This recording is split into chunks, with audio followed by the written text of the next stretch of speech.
Assalamualaikum warahmatullahi wabarakatuh. Kembali lagi di channel podcast horor. Apa kabar kalian semuanya? Semoga kalian semua tetap sehat dan tetap dalam lindungan Tuhan Yang Maha Esa. Kembali lagi, kali ini kita akan bercerita. Dan cerita kali ini yaitu tentang pendakian Gunung Lawu via Cemoro Sewu. Seperti biasa, sebelum mendengarkan cerita ini, alangkah lebih baiknya jika kita membaca basmalah terlebih dahulu. Bismillahirrahmanirrahim. Tanggal 14 Desember, saya dan dua kawan saya dari Jakarta berangkat naik kereta dari stasiun Pasar Senen ke stasiun Solo Jebres. Kami bertiga berniat mengunjungi gunung yang ada di antara timur dan tengah Pulau Jawa. Awalnya kami cuma bertiga, tapi di kereta bertemu beberapa kawan pendaki yang mau ke Gunung Lawu juga. Mereka kurang lebih berjumlah 5-6 orang. Jam 8 malam, akhirnya kami sampai di stasiun Jebres. Setelah istirahat dan berbincang, kami sepakat menyewa mobil yang ada di stasiun Solo Jebres untuk ke basecamp Lawu, basecamp Cemoro Sewu. Sampai basecamp, kami dan kawan yang lain langsung istirahat agar bisa recovery untuk perjalanan esok hari. Sebelum kami mulai trekking, ternyata kawan yang bertemu kami di kereta menemui kendala karena logistik ada di salah satu kawan yang belum sampai di basecamp. Akhirnya setelah diskusi, kita hanya bertiga yang naik, formasi semula dari Jakarta. Sebelum kami berjalan, saya bertemu satu orang lagi dari Yogyakarta, dan akhirnya orang itu yang ikut bersama kami. Jadi kami berempat berangkat dari basecamp. Awalnya biasa-biasa saja selama pendakian, hingga kami sampai di Sendang Derajat. Sendang Derajat adalah salah satu mata air yang ada di Gunung Lawu. Meskipun berada di puncak gunung, mata airnya tidak pernah habis atau kering walaupun diambil terus-menerus. Air sendang ini dipercaya dapat memberikan keajaiban bagi orang yang meminumnya. Mau percaya atau tidak, kami harus tetap menghormatinya. Juga terdapat bangunan yang berupa bilik-bilik untuk mandi, karena para peziarah disarankan untuk menyiram badannya dengan air sendang ini dalam hitungan ganjil. Setelah istirahat dan diskusi singkat, Ucup, kawan kami dari Jogja, memutuskan untuk jalan terlebih dahulu agar bisa membuka tenda.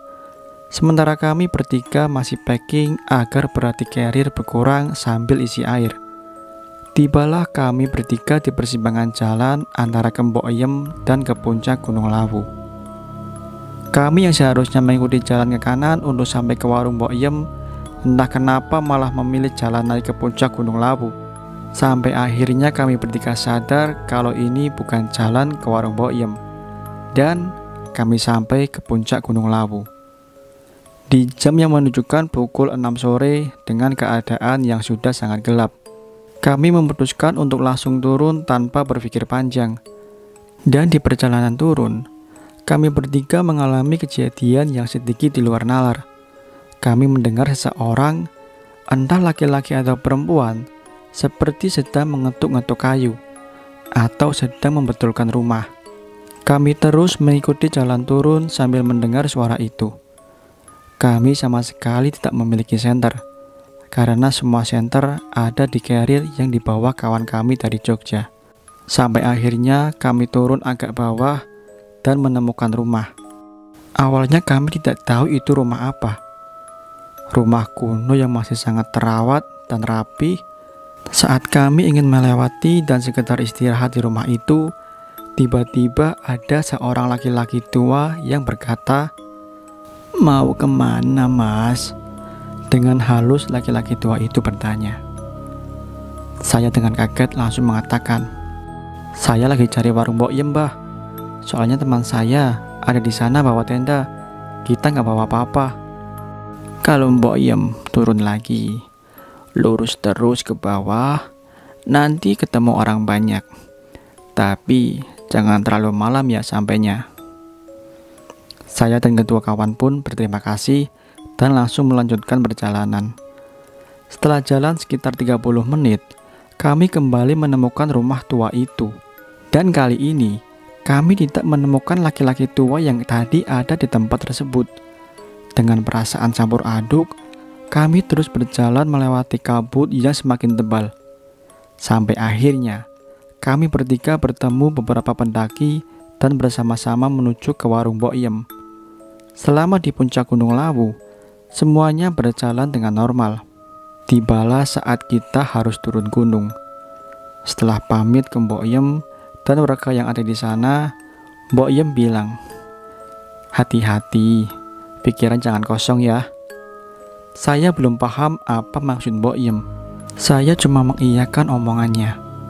Kami tiba lagi di Sendang Derajat untuk sekedar mengisi perut sebelum berjalan turun yang panjang.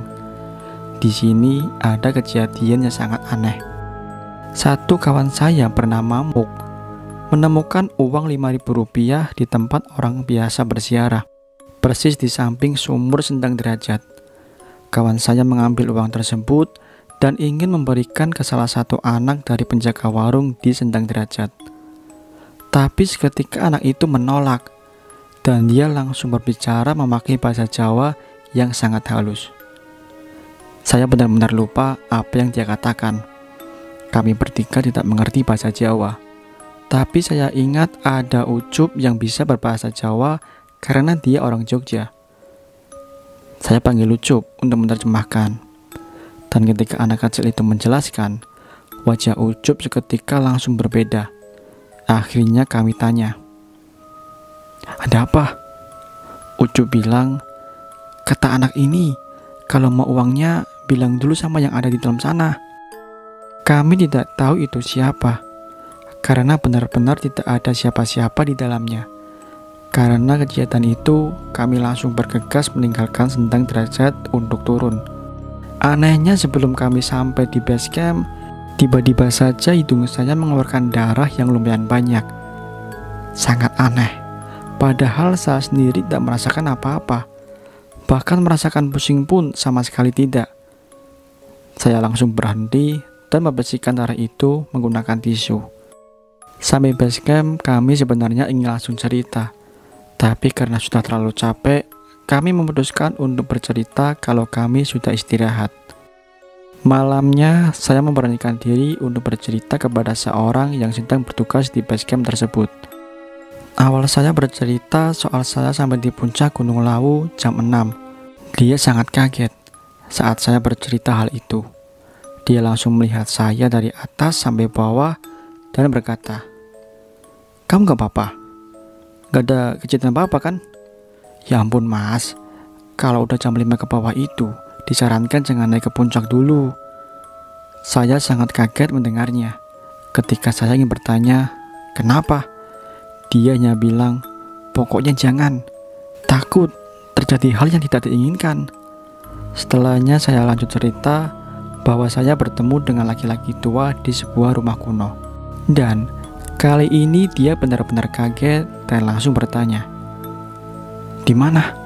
"Di pelintasan." "Itu bukan rumah, itu tempat Eyang Lawu." "Itu kamu di Argo Dalem, tempat Mukswa Prabu Brawijaya." Seketika saya langsung panik dan takut terjadi apa-apa meskipun sudah di bawah. Lalu penjaga base camp itu berkata, "Kalau niat kamu baik, kamu pasti ditolong. Tapi kalau niat kamu dari awal udah jelek, kamu mungkin gak bisa pulang." Saya langsung merinding saat dia berkata seperti itu. Lalu saya lanjut cerita bahwa saya dan kawan saya menemukan uang 5.000 di Sendang Derajat.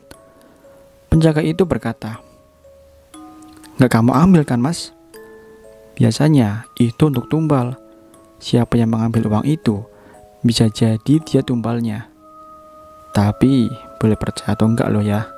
Setelah penjaga bercerita, kami dan para pendaki yang lain langsung beristirahat untuk pulang esok hari. Dan Ucup, kawan kami dari Jogja, juga pamit untuk pulang terlebih dahulu. Esoknya, kami menuju stasiun.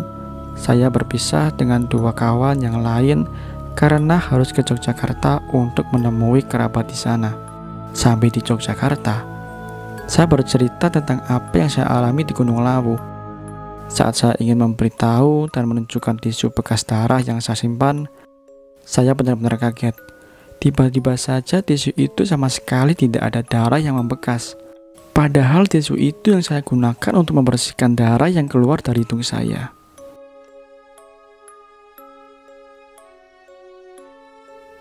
Dimanapun kita berada, sudah sepatutnya kita saling menghormati dan tidak mengganggu satu sama lain. Jaga perkataan, jaga perbuatan. Sampai jumpa di cerita selanjutnya.